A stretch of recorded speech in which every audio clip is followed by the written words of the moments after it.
El estallido del fusil resonó por el valle como un látigo que hendía el aire matutino. A 300 metros, un oficial de caballería francés se desplomó de su caballo, con la sangre manchándole su impecable uniforme blanco. Sus compañeros se quedaron paralizados, mirando a la distancia imposible. Los mosquetes no podían impactar a 300 metros. Todos lo sabían. Todos menos el soldado español que acababa de apretar el gatillo. El general Pierre Dupont bajó su catalejo, la mano le temblaba ligeramente. A su alrededor, sus oficiales de Estado Mayor intercambiaron miradas confusas. Uno de ellos, el capitán Moreau, rió nerviosamente.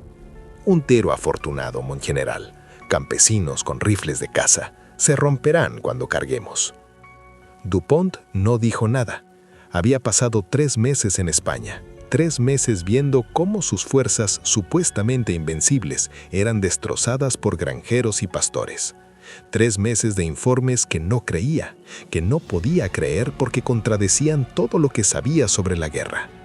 Pero ahora, al ver caer a otro oficial a una distancia que debería haber sido segura, la duda se le metió en la cabeza como agua helada. Eso el 19 de julio de 1808. Bailén, un pueblo andaluz abrasado por el sol, apenas reconocido en la mayoría de los mapas. En 3 horas, este olvidado trozo de tierra española se convertirá en el escenario de la primera gran derrota campal de Napoleón Bonaparte. ¿El arma que lo hace posible? Un fusil del que los franceses se han burlado durante meses. Los soldados que lo empuñan, campesinos, cazadores y pastores, a quienes los informes de inteligencia franceses descartaron como milicias apenas entrenadas, ninguna amenaza para las fuerzas profesionales.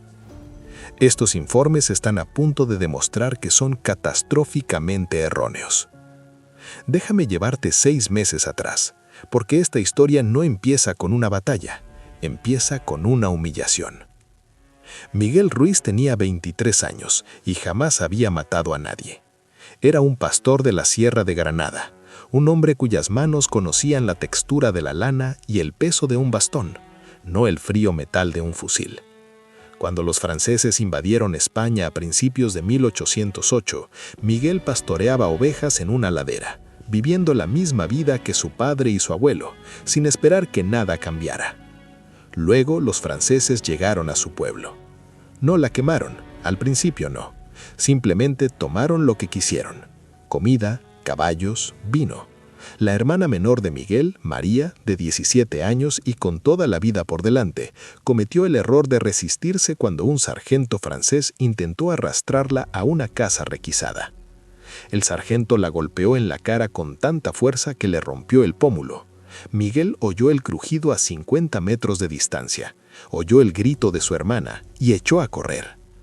Dio 5 pasos cuando 2 soldados franceses lo agarraron, lo obligaron a arrodillarse y lo obligaron a presenciar cómo golpeaban a su padre hasta dejarlo inconsciente por atreverse a protestar. El sargento, un hombre cuyo nombre Miguel nunca aprendería, lo miró con una mezcla de aburrimiento y desprecio. «Este es un país francés ahora», dijo en un español mal hablado. «Tienen que entender cuál es su lugar». Dejaron a María desangrándose en la calle. Dejaron al padre de Miguel con las costillas rotas y un brazo destrozado que jamás sanaría del todo. Se llevaron las provisiones del pueblo y se marcharon riendo, confiados en que España se doblegaría como todos los demás países que las fuerzas de Napoleón habían conquistado. Esa noche, Miguel tomó una decisión. Caminó 14 horas hasta Sevilla, durmiendo en zanjas, con su ropa de pastor atrayendo las miradas de los habitantes de la ciudad que no entendían por qué un campesino serrano venía a la capital. Encontró el puesto de reclutamiento de la Resistencia Española, una oficina estrecha encima de una imprenta que olía a tinta y desesperación. El oficial de reclutamiento, un hombre canoso llamado Sargento Torres, con una cicatriz que le iba desde el ojo izquierdo hasta la mandíbula, lo miró con una mezcla de aburrimiento y desprecio. ¿Sabes disparar? Puedo aprender. Los franceses tienen soldados profesionales, entrenados desde niños, caballería que ha conquistado media Europa, artillería capaz de reducir una fortaleza a escombros. ¿Qué tienen ustedes? Lo miró a los ojos. «Tengo una razón». Torres lo observó un buen rato y asintió lentamente. «Las razones son buenas. Las razones te mantienen cargando cuando te sangran las manos, te zumban los oídos y tu instinto te dice que corras. Pero las razones por sí solas no ganan batallas, muchacho. Necesitas un arma». Metió la mano detrás de su escritorio y sacó un rifle que no se parecía en nada a los mosquetes estándares que Miguel había visto llevar a los soldados franceses. Era más largo, más delgado, con ranuras talladas en el cañón que reflejaban la luz de la lámpara. «Este», dijo casi con reverencia, «es un rifle Baker, modificado por armeros españoles en Toledo. Los franceses lo llaman el juguete del campesino, porque no tenemos suficientes para las unidades regulares del ejército. Los comandantes se los dan a la milicia, a los irregulares, a pastores como tú». Dejó el rifle sobre el escritorio, entre ellos. «Los mosquetes franceses son de ánima lisa. Se cargan rápido, son fáciles de fabricar y tienen una precisión de hasta 75 metros con suerte y el viento está en calma. Su doctrina es simple: formaciones en masa, volumen de fuego, cargas de bayoneta. Les ha funcionado desde Egipto hasta Prusia». Torres volvió a coger el fusil, pasando el pulgar por las ranuras espirales del cañón. «Esta arma tiene estrías. Estas ranuras hacen que la bala gire, que vuele recta y certera. Precisión de 400 metros en las manos adecuadas. Los franceses no lo creen porque su doctrina militar dice que es imposible. Sus generales se ríen de los informes de disparos de fusil a larga distancia. Creen que exageramos, que somos campesinos asustados que ven fantasmas». Miró fijamente a Miguel. «Vamos a usar su arrogancia para matarlos». Las siguientes 3 semanas fueron las más duras de la vida de Miguel. El campo de entrenamiento, en realidad una granja reconvertida a las afueras de Sevilla, albergaba a 200 hombres como él: agricultores, cazadores, comerciantes, estudiantes. Uno de ellos era un abuelo de 60 años llamado Rafael, que había caminado 70 kilómetros para alistarse después de que los soldados franceses quemaran su olivar. Otro era un estudiante universitario de 19 años llamado Diego, que hablaba 3 idiomas y nunca había empuñado un arma en su vida. Al principio, el rifle le resultaba incómodo a Miguel. Demasiado pesado, demasiado largo. La patada al disparar le dejó el hombro morado y negro durante la primera semana. Sus primeros 50 disparos no dieron en nada más que tierra y cielo. Diego lloró después de su primer día. Tenía el hombro tan magullado que no podía levantar el brazo derecho. 2 hombres se dieron por vencidos la primera semana, alejándose en la noche, incapaces de soportar el cansancio y el dolor. Torres fue implacable. «Los franceses entrenan durante años, tú tienes semanas. Eso significa que cada disparo importa, cada recarga importa. Los franceses pueden recargar un mosquete en unos 90 segundos si están bien entrenados.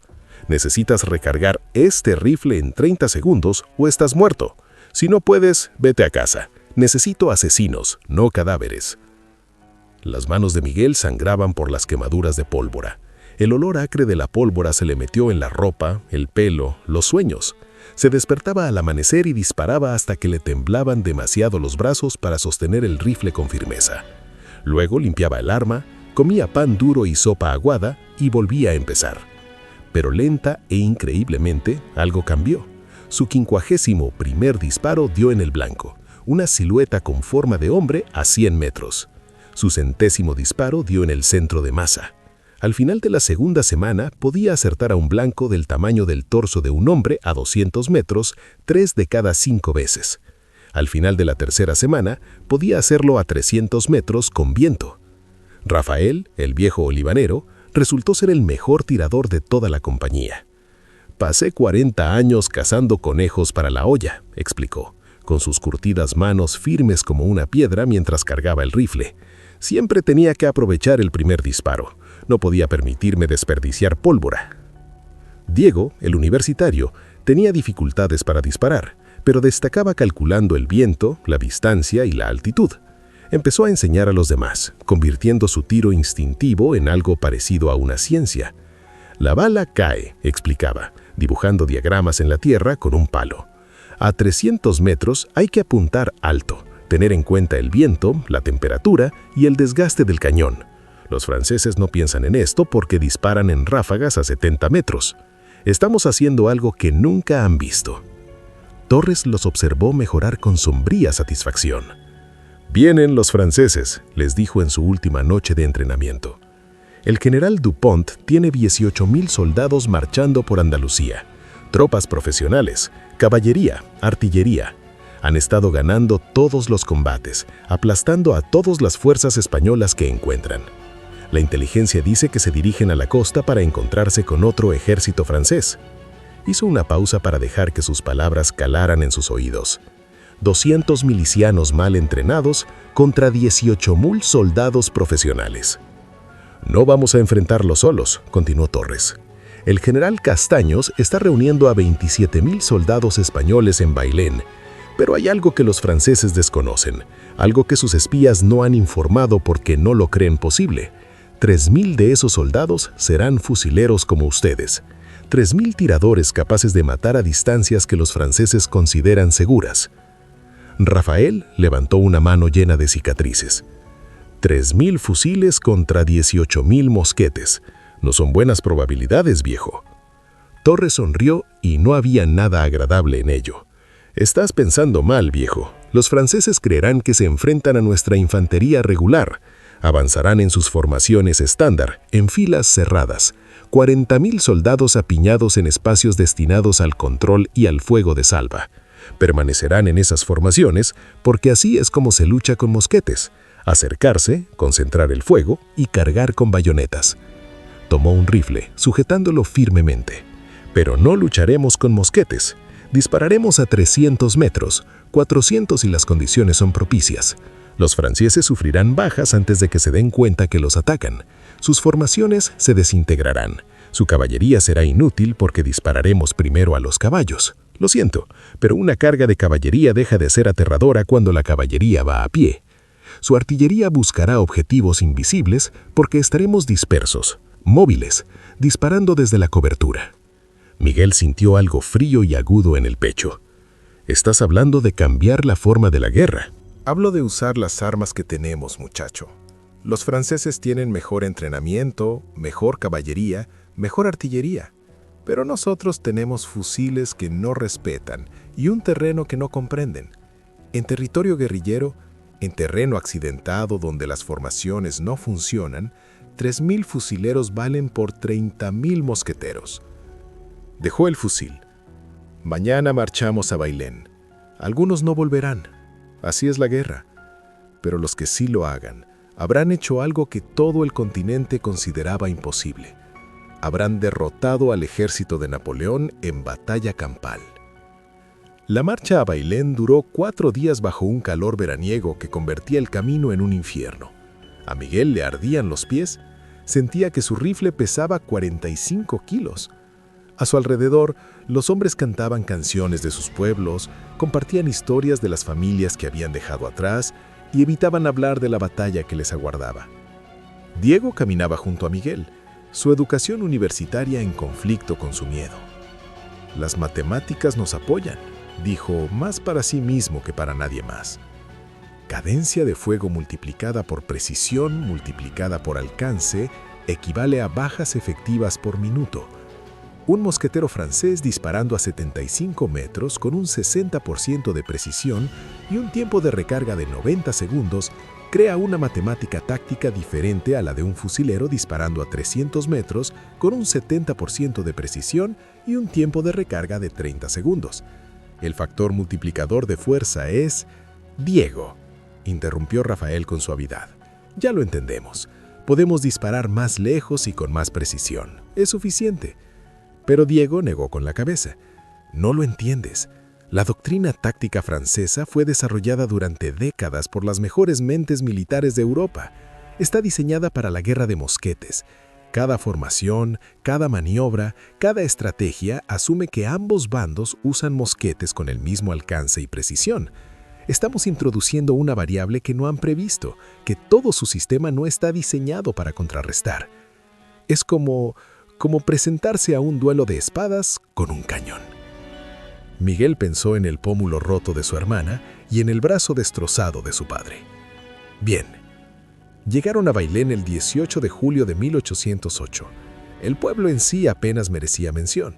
Unas pocas calles, algunas granjas, una iglesia que llevaba 300 años en pie.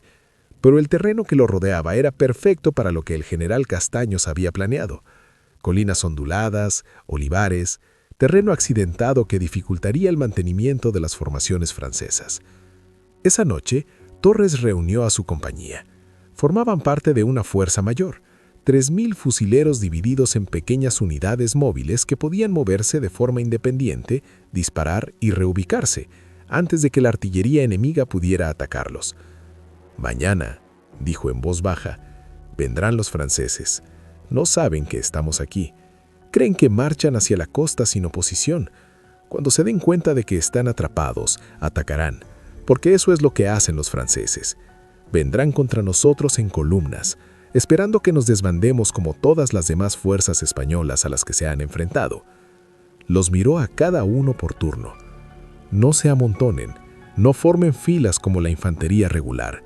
Despliéguense, cúbranse, disparen desde posiciones donde no puedan verlos con claridad. Apunten primero a los oficiales, de caballería, de artillería, a cualquiera que dé órdenes. Si matan a sus líderes, sus formaciones se desintegrarán. Apunten después a los caballos. La caballería sin caballos es solo infantería confusa. Luego, apunten a las dotaciones de artillería. Hagan que tengan miedo de usar sus cañones». Miguel limpió su rifle por 100ª vez, las manos realizando los movimientos habituales. A su alrededor, los hombres rezaban, escribían cartas que tal vez nunca enviarían, o simplemente permanecían sentados en silencio. Rafael, el viejo granjero, se sentó a su lado. «¿Tu primera batalla?» «Sí». «El mío también, sin contar lo de disparar a bandidos hace 40 años. Es extraño, ¿verdad? Envejecer sin haber nunca visto la guerra y de repente encontrarse a punto de luchar contra el ejército de Napoleón. ¿Por qué viniste? Podrías haberte quedado escondido. Deja que los jóvenes peleen». El rostro de Rafael se endureció.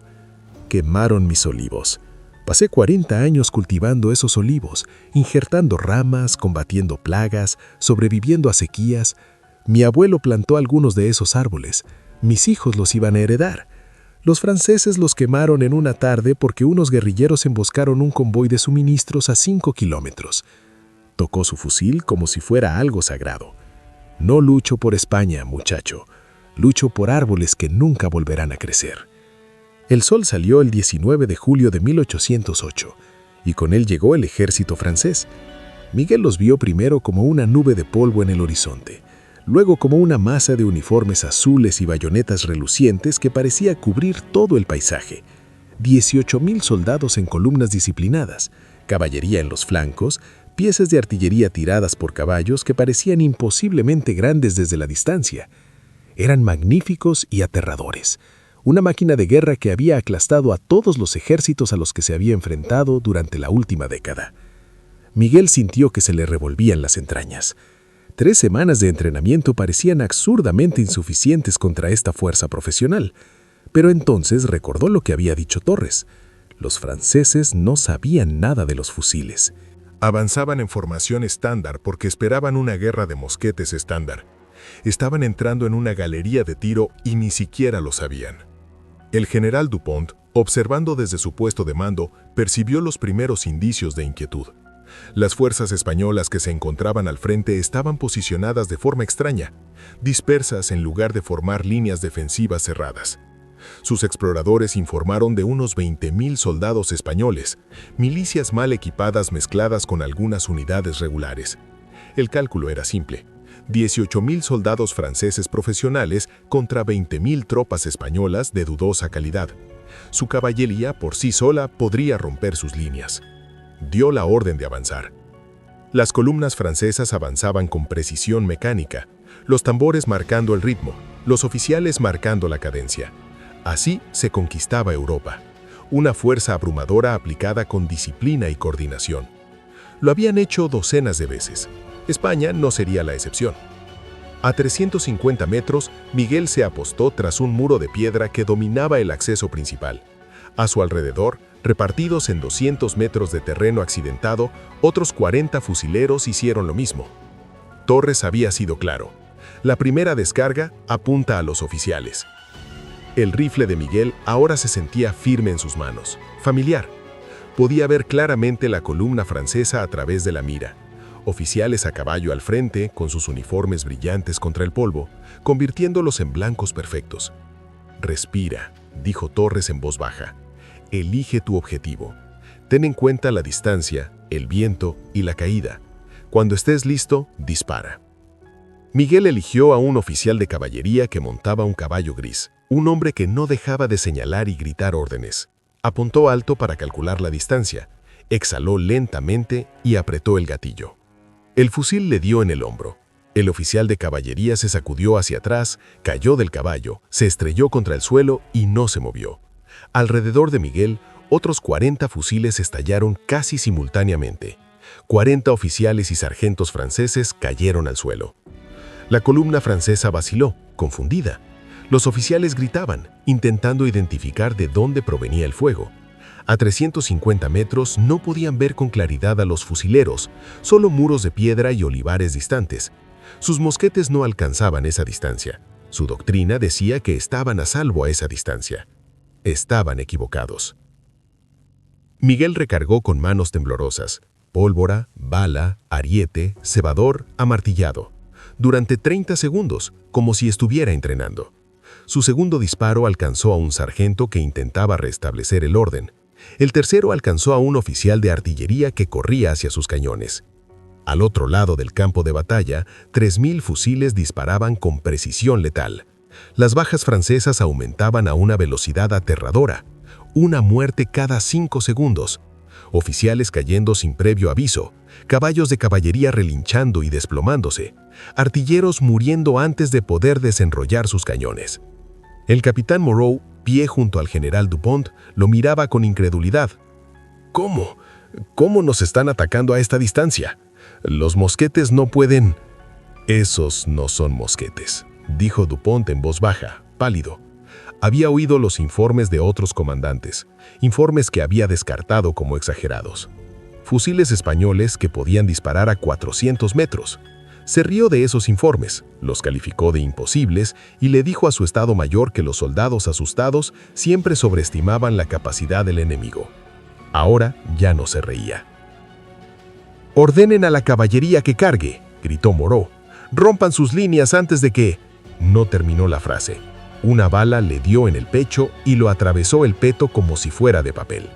Confundido, miró la mancha roja que se extendía y luego se desplomó. La caballería francesa intentó cargar. Eran los mejores de Napoleón, hombres que habían dispersado la caballería prusiana, que habían roto los cuadros austriacos, que habían abatido a la infantería rusa. Cargaron con disciplina y valentía, lanzas bajadas y sables desenvainados. La compañía de Miguel había estado esperando esto. «Primero los caballos», rugió Torres. «Disparad a los caballos». Una carga de caballería es aterradora cuando te alcanza, pero una carga de caballería detenida a 200 metros por caballos muertos y moribundos es simplemente un caos. La caballería francesa se desplomó en una masa chillona y confusa de animales caídos y jinetes desmontados. Rafael, el viejo granjero, disparó a 3 caballos en 90 segundos, con las manos firmes como una piedra. Diego, el estudiante universitario, lloraba mientras disparaba, pero sus balas aún dieron en el blanco. La infantería francesa intentó avanzar, pero sus formaciones compactas, diseñadas para el combate a distancia de mosquete, los convertían en blancos perfectos para fusileros a quienes ni siquiera podían ver con claridad. Oficiales caían, sargentos caían. Los soldados que sobrevivieron no tenían idea de qué hacer, pues todo su entrenamiento les decía que a esa distancia deberían estar a salvo. Dupont vio cómo su ejército se desintegraba. 18.000 soldados profesionales destrozados por un enemigo que no podían alcanzar, ni ver con claridad, ni combatir con sus tácticas habituales. Había pasado 15 años aprendiendo a librar la guerra según los principios establecidos por Federico el Grande, perfeccionados por Napoleón y probados en una docena de campañas. Esos principios establecían que no se podían lograr bajas efectivas a 300 metros. Esos principios establecían que la milicia se desintegraba cuando los profesionales cargaban. Esos principios establecían que el entrenamiento superior y la disciplina siempre triunfaban sobre el número. Cada uno de esos principios estaba siendo demostrado como erróneo ante sus ojos. Dio la orden de retirarse, pero retirarse bajo fuego enemigo es más difícil que avanzar. Las columnas francesas se dispersaron. La disciplina profesional se quebró a medida que los hombres buscaban refugios inexistentes. Los fusileros españoles los persiguieron, disparando desde nuevas posiciones, manteniéndose siempre a distancias donde los mosquetes franceses eran inútiles. Al mediodía, el ejército de Dupont estaba rodeado. A media tarde, había perdido 4.000 hombres, entre muertos y heridos. Su artillería fue capturada o abandonada en gran parte, su caballería destruida, su infantería desmoralizada, recibió fuego de un enemigo al que no podía enfrentarse. Al atardecer del 19 de julio de 1808, el general Pierre Dupont, veterano de 40 combates y hombre que jamás se había rendido en toda su carrera, entregó todas sus fuerzas. 18.000 soldados franceses depusieron las armas. Miguel estaba sentado contra un muro de piedra, con el rifle sobre las rodillas y las manos temblando tanto que no podía sostener una cantimplora. A su alrededor, los hombres lloraban, reían, rezaban o simplemente miraban al vacío. Diego vomitaba detrás de un árbol. Rafael limpiaba metódicamente su rifle, con el rostro curtido y sin expresión alguna. Torres caminó entre ellos, con su fusil aún humeando. «Perdimos 97 hombres», dijo en voz baja, 97 de 3.000 fusileros. Los franceses perdieron 4.000 entre muertos y heridos, y 14.000 fueron hechos prisioneros. Hizo una pausa, y cuando volvió a hablar, su voz sonó áspera por la emoción. Campesinos, pastores, estudiantes, acaban de lograr algo que todos los expertos militares de Europa consideraban imposible. Vencieron al ejército profesional de Napoleón en batalla campal. No por suerte, no por milagros, por armas superiores y la disposición a usarlas de maneras que los franceses no podían anticipar ni contrarrestar. Miguel pensó en el oficial de caballería del caballo gris, el primer hombre que había matado. Había visto su rostro con claridad a través de la mira, joven, quizá de 30 años, probablemente con familia. Miguel lo había rematado de un disparo desde 350 metros, desde una distancia que debería haber sido segura. Esperó a sentirse culpable, esperó a sentirse mal. En cambio, no sintió nada más que agotamiento y una fría satisfacción por haber mantenido el pómulo roto de su hermana y el brazo destrozado de su padre en su mente con cada disparo. Esto es lo que necesitas entender sobre la batalla de Bailén, lo que la convierte en algo más que un simple enfrentamiento militar. Destrozó el mito de la invencibilidad francesa. Durante 10 años, los ejércitos de Napoleón habían sido imparables. Habían conquistado Egipto, Italia, Austria, Prusia. Habían ganado en Austerlitz, en Jena, en Friedland. Las academias militares estudiaron sus tácticas. Los generales de toda Europa copiaron sus métodos. El mundo creía sinceramente que la supremacía militar francesa era inevitable, que resistirse era inútil. Luego, un grupo de campesinos españoles con rifles que nadie respetaba destruyó todo un ejército francés en un solo día. La noticia corrió como pólvora por toda Europa. En Austria, los estrategas militares comenzaron a reconsiderar su derrota. En Prusia, los movimientos de resistencia cobraron nuevo impulso. En Gran Bretaña, el gobierno revirtió su política de evitar intervención continental y desplegó fuerzas en la Guerra de la Independencia. En Francia, el propio Napoleón leyó 3 veces los informes de bajas, sin poder creerlos. La arma que lo hizo posible, el fusil con su cañón estriado en espiral, que permitía a los campesinos matar a distancias que los soldados profesionales consideraban seguras, apareció en ejércitos de todo el continente. El ejército británico comenzó a dotar de fusiles a unidades especializadas. Incluso los franceses, lenta y renuentemente, empezaron a reconsiderar su doctrina del mosquete de ánima lisa. Pero esta batalla también puso fin a algo más. Acabó con la vida de Miguel. Había sido pastor, un hombre que pensaba en términos de temporadas, precios de lana y la salud de su rebaño. Ese hombre murió en una ladera a las afueras de Bailén, asesinado por las mismas balas que mataron a los oficiales franceses. El hombre que quedaba, el hombre que podía recargar un fusil en 30 segundos, que podía dar en el blanco a 300 metros con el viento, que podía ver morir a hombres a través de su mira y sentir solo una fría satisfacción. Ese hombre era ahora un soldado. La guerra duraría 5 años más. Miguel lucharía en una docena de batallas más, enseñaría a disparar a 100 campesinos más, se ganaría la reputación de ser uno de los comandantes guerrilleros más eficaces de España. Pero nunca más volvería a ser pastor. Pero Rafael lo hizo. Cuando terminó la guerra, en 1813, el viejo granjero regresó a su olivar quemado y comenzó a replantar. Los árboles nuevos tardarían 40 años en madurar, y él habría muerto mucho antes que eso, pero los plantó todos modos. Por sus nietos, dijo, por el futuro. Diego, el estudiante universitario, se convirtió en instructor militar. Después de la guerra, escribió un libro de texto sobre tácticas de fusil que se estudió en academias de toda Europa durante los siguientes 50 años. En él, explicaba las matemáticas de la guerra asimétrica, cómo un número inferior de hombres con armas y tácticas superiores podía derrotar a fuerzas mayores. Los teóricos militares lo llamaron revolucionario. Diego lo llamó supervivencia. El general Dupont fue llamado de vuelta a Francia en desgracia. Napoleón lo culpó personalmente de la derrota, lo sometió a consejo de guerra y lo destituyó de su rango. Dupont pasó el resto de su vida intentando explicar que la derrota no fue su culpa, que sus soldados se habían enfrentado a armas que no podían contrarrestar con tácticas que violaban toda la doctrina establecida. Pocos le creyeron. Era más fácil culpar al general que admitir que los campesinos con fusiles habían cambiado radicalmente el funcionamiento de la guerra. Pero esto es lo que me quita el sueño, lo que hace que esta historia sea más que una simple batalla. Casi no ocurrió. Si el mando militar español hubiera escuchado a sus asesores entrenados en Francia, habría equipado a sus fuerzas con mosquetes estándar y luchado con tácticas estándar.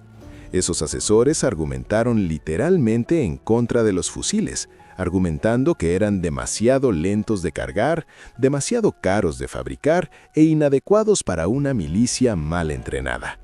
La única razón por la que 3.000 soldados españoles tenían fusiles en Bailén era porque unos pocos comandantes obstinados, entre ellos Torres, ignoraron a esos asesores y distribuyeron los fusiles que pudieron fabricar o capturar a quien estuviera dispuesto a aprender a usarlos. Apostaron a que el alcance y la precisión serían más importantes que la velocidad de recarga y la compatibilidad con las tácticas establecidas. Tenían razón, pero fácilmente podrían haberse equivocado o haber sido desestimados, y entonces la batalla de Bailén habría sido solo otra victoria francesa. Otro ejemplo de soldados profesionales aplastando a la milicia, otra razón para que Europa perdiera la esperanza. En cambio, se convirtió en la batalla que demostró que Napoleón podía sangrar. 300 soldados españoles con fusiles. 18.000 soldados franceses con mosquetes. Las cifras indicaban que era imposible. Las tácticas indicaban que no podía funcionar. Los expertos militares afirmaban que los campesinos no podían vencer a los profesionales. Todos estaban equivocados, y el rifle de Miguel lo demostraba con cada ráfaga de pólvora y cada silbido de una bala que encontraba su objetivo a distancias que deberían haber sido imposibles. Ahora, antes de continuar, necesito que me respondas algo con sinceridad. ¿Eres un espectador casual o alguien a quien realmente le importan las historias que cambiaron la historia? Porque esta es la realidad. Esta historia, la historia de Miguel, la historia de Rafael, la historia de los campesinos que se negaron a aceptar que se suponía que debían perder, el algoritmo de YouTube está decidiendo ahora mismo si mostrarla a más personas. Esa decisión depende de ti. Si solo miras y sigues adelante, el algoritmo considera que no vale la pena compartirlo. Entierra el video y estos héroes olvidados vuelven a caer en el olvido.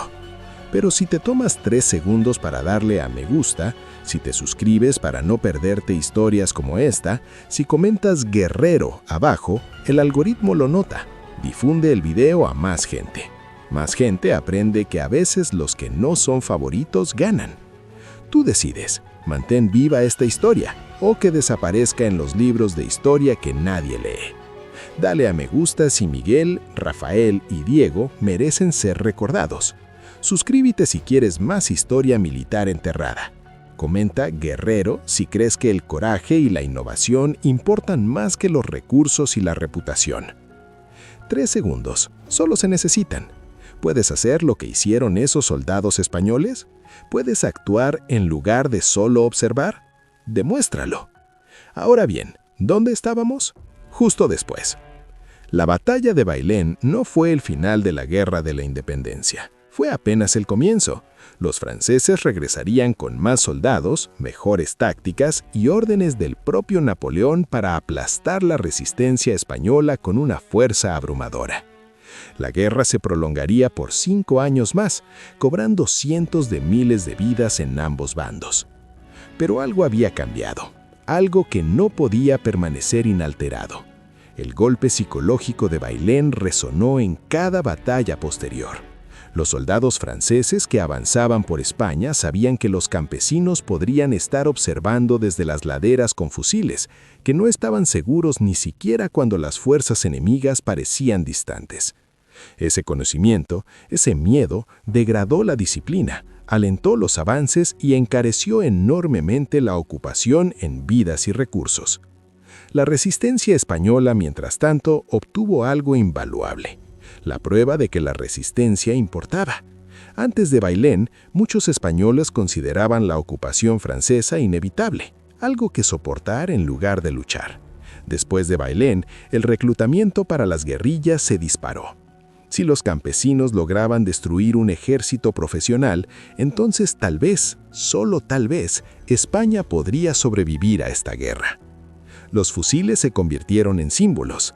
Los soldados franceses los llamaban las armas del diablo y afirmaban que eran injustos, contrarios a las reglas de la guerra civilizada. Lo cual resulta oscuramente hilariante si piensa que un ejército invasor, quejándose de que los pueblos a los que invade contraatacan con demasiada eficacia.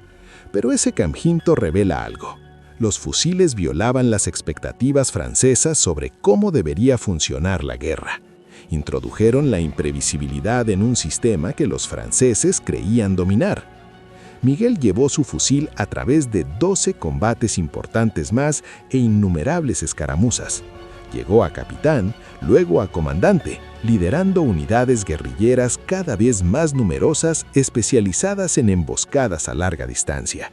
Los oficiales franceses pusieron precio a su cabeza. 2.000 francos por información que condujera a su captura o muerte.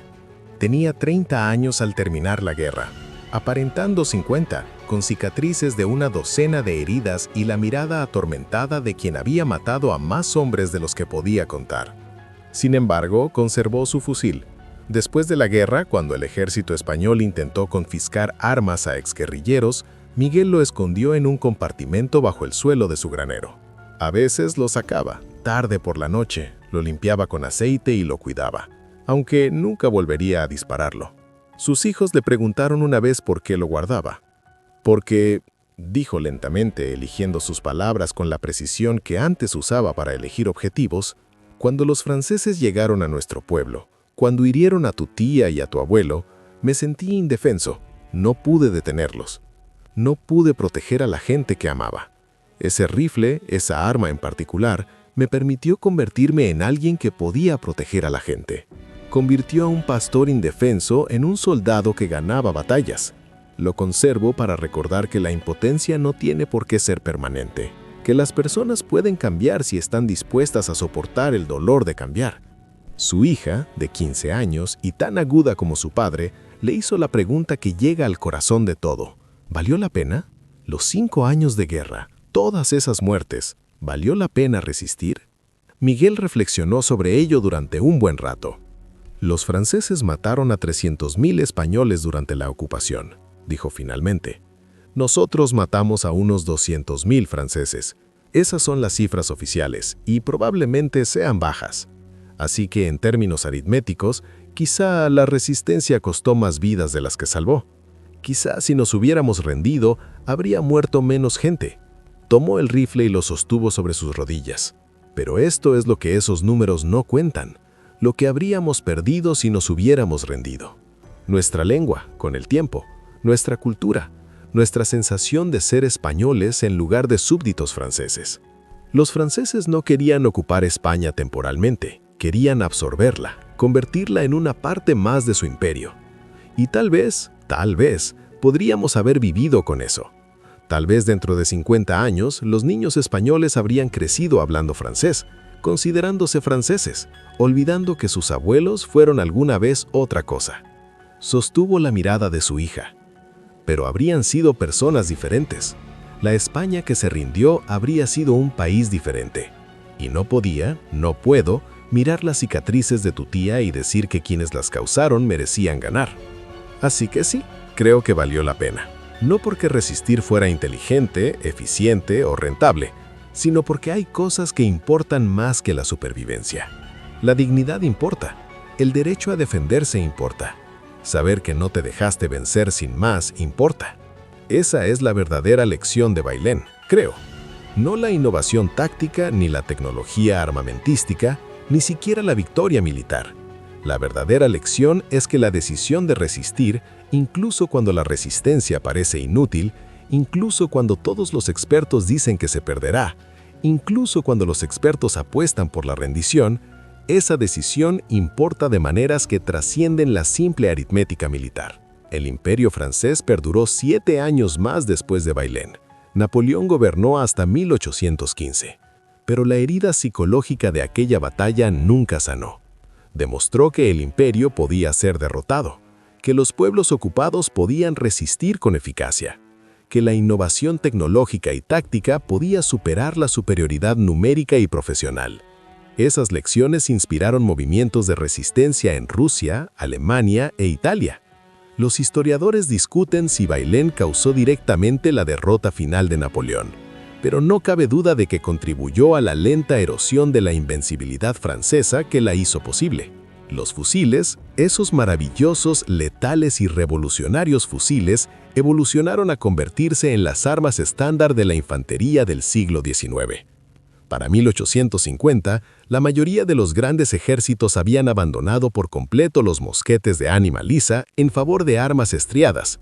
Y para 1860, los fusiles de retrocarga habían sustituido a los de avanzacarga, lo que aumentó drásticamente la cadencia de fuego. Para 1900, los fusiles con cargador podían disparar con precisión a 800 metros.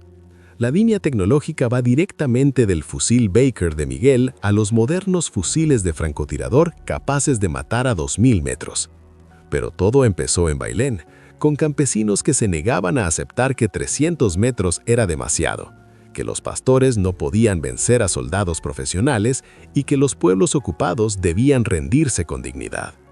Rafael murió en 1835 a los 73 años, rodeado de olivos que había plantado después de la guerra.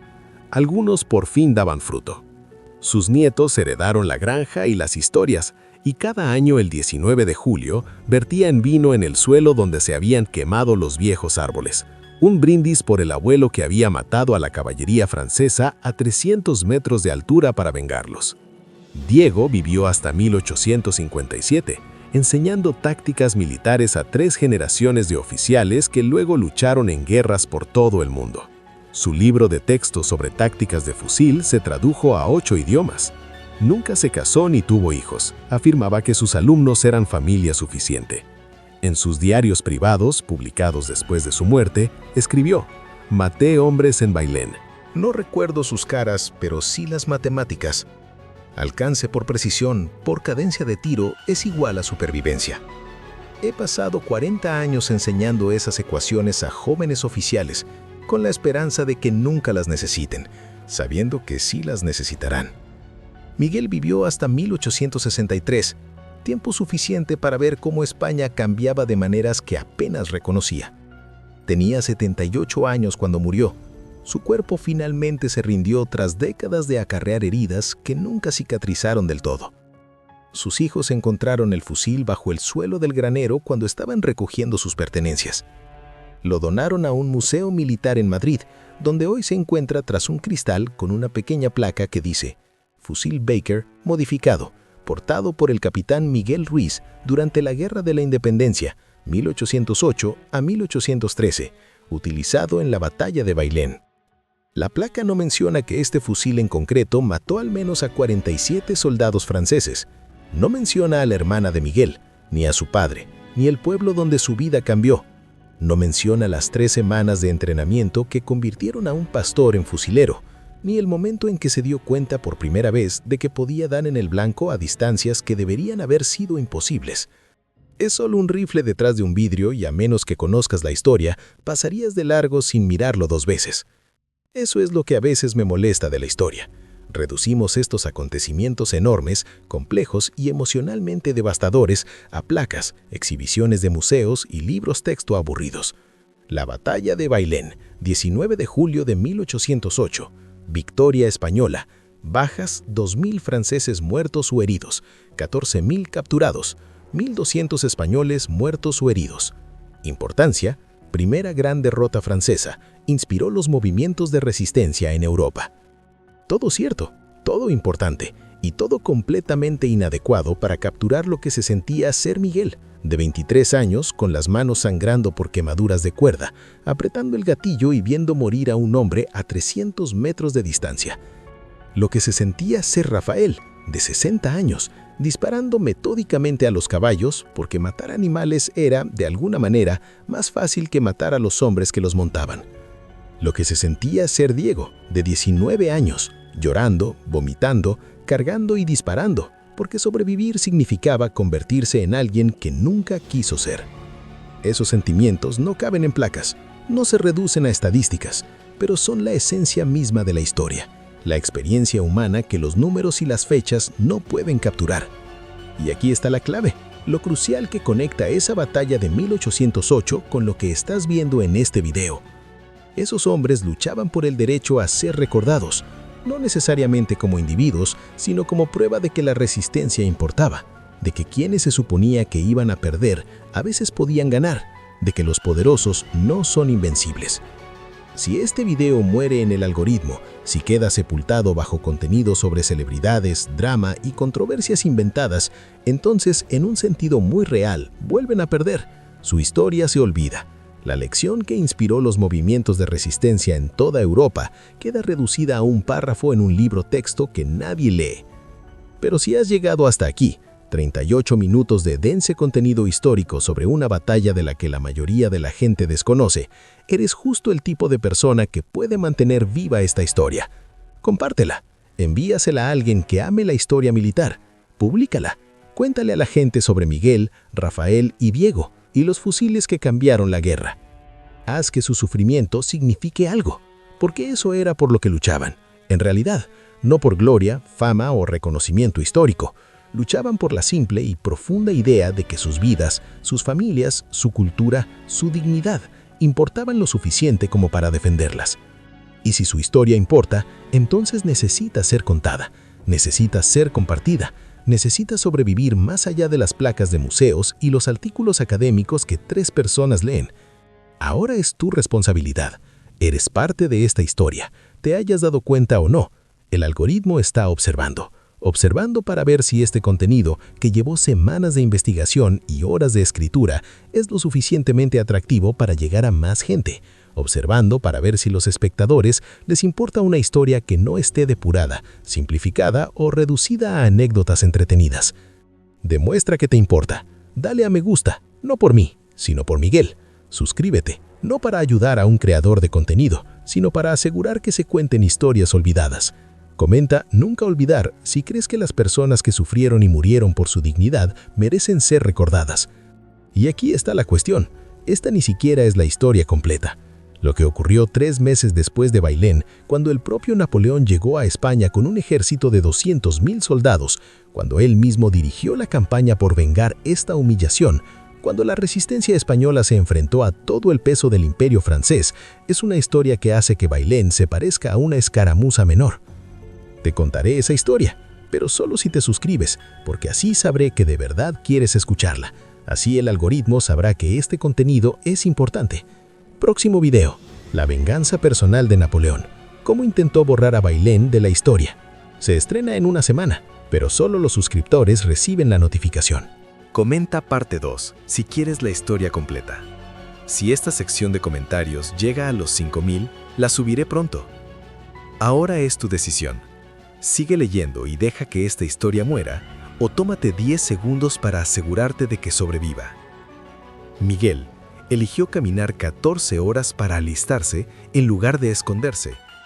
Rafael eligió dejar su granja para vengar sus árboles. Diego eligió luchar a pesar de no haber querido ser soldado. Tomaron decisiones difíciles. Solo tienes que pulsar un botón. Demuéstrame que no solo estás mirando. Demuéstrame que eres parte de mantener viva la historia. El rifle está en un museo. Los hombres están en tumbas. Pero la historia vivirá mientras personas como tú decidan que importa lo suficiente como para compartirla. Haz que importe. Batalla de Bailén, 19 de julio de 1808. Fuerzas francesas, 18.000 soldados profesionales, incluida la caballería de élite y la artillería. Fuerzas españolas, más de 27.000, en total, incluidos 3.000 fusileros especializados. Bajas francesas, 2.000 muertos o heridos, 14.000 capturados. Bajas españolas, más de 1.200 muertos o heridos. Tasa de bajas, aproximadamente 15-1 a favor de España. Alcance efectivo del rifle, 400 metros, frente a 75 metros para los mosquetes franceses. Precisión del rifle, 73% a 300 metros, frente a 23% para mosquetes a máxima distancia. Tiempo de recarga, 30 segundos para los fusileros entrenados, frente a 90 segundos para mosquete estándar. Tasa de bajas efectivas, una muerte francesa cada 5 segundos durante el pico de combate. Impacto estratégico, primera gran derrota napoleónica en campaña, retirada francesa forzada del sur de España. Impacto psicológico, el mito de la invencibilidad francesa en toda Europa destrozado. Legado histórico, inspiró movimientos de resistencia en Austria, Prusia y Rusia. Cambió la doctrina de infantería durante los siguientes 50 años. Oman, Charles, Historia de la Guerra de la Independencia, Volumen 1, 1902. Análisis militar completo de la batalla, incluido el despliegue táctico francés, posiciones defensivas españolas y cifras detalladas de bajas de archivos militares franceses y españoles. Gates, David, La úlcera española. Una historia de la Guerra de la Independencia, 1986. Proporciona contexto para las fuerzas irregulares españolas, comparación de la tecnología de fusiles y análisis de cómo la batalla de Bailén influyó en la toma de decisiones estratégicas de Napoleón. Napier, William. Historia de la Guerra en la Península, 1828-1840. Relato contemporáneo escrito por un oficial británico que sirvió en la Guerra de la Independencia. Incluye descripciones de primera mano de la efectividad de los fusiles españoles y las dificultades tácticas francesas. Archivo General Militar de Madrid. Documentos de bajas franceses, documentos de rendición firmados por el general Dupont y registros militares españoles que documentan la distribución de fusiles a unidades de milicia y protocolos de entrenamiento para fuerzas guerrilleras. Tone, John Lawrence Tone. El nudo fatal, la guerra de guerrillas en Navarra y la derrota de Napoleón, en España, 1994. Análisis académico de tácticas de guerra de guerrillas, evolución de la tecnología de armas y el impacto psicológico de Bailén tanto en las fuerzas de ocupación francesas como en los movimientos de resistencia españoles. La próxima semana, la venganza personal de Napoleón, la pesadilla española del emperador. 3 meses después de que Bailén humillara a su ejército, Napoleón Bonaparte hizo algo que nunca había hecho antes. Dirigió personalmente a 200.000 soldados a España para borrar esta derrota de la historia. Trajo su guardia imperial, las tropas de élite que jamás habían perdido una batalla. Trajo la caballería que destrozaba las plazas rusas. Trajo la artillería que había reducido a escombros las fortalezas austriacas. Sus órdenes eran simples: aplastar la resistencia española tan completamente que nadie se atreviera a resistirse nunca más a Francia. Lo que ocurrió a continuación choqueó a Europa aún más que Bailén. Miguel estaba ahí, también Rafael y Diego, pero ya no luchaban en batallas convencionales. Habían aprendido algo de Bailén, algo que convertiría la invasión de Napoleón en una pesadilla de 5 años que desangró a Francia y contribuyó directamente a su caída. La táctica tenía un nombre: guerra de guerrillas, guerra total.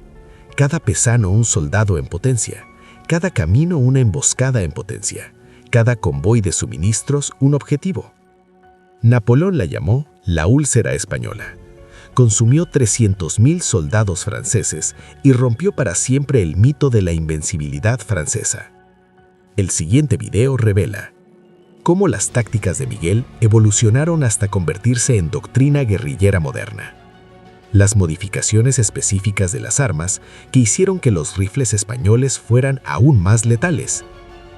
Correspondencia personal de Napoleón que muestra su creciente temor a las guerrillas españolas. La batalla donde Rafael realizó un disparo que los expertos militares aún llaman imposible. Y cómo esta campaña influyó en los movimientos de resistencia durante los siguientes 200 años. Suscríbete ahora. Esta historia se vuelve más oscura, sangrienta e increíble.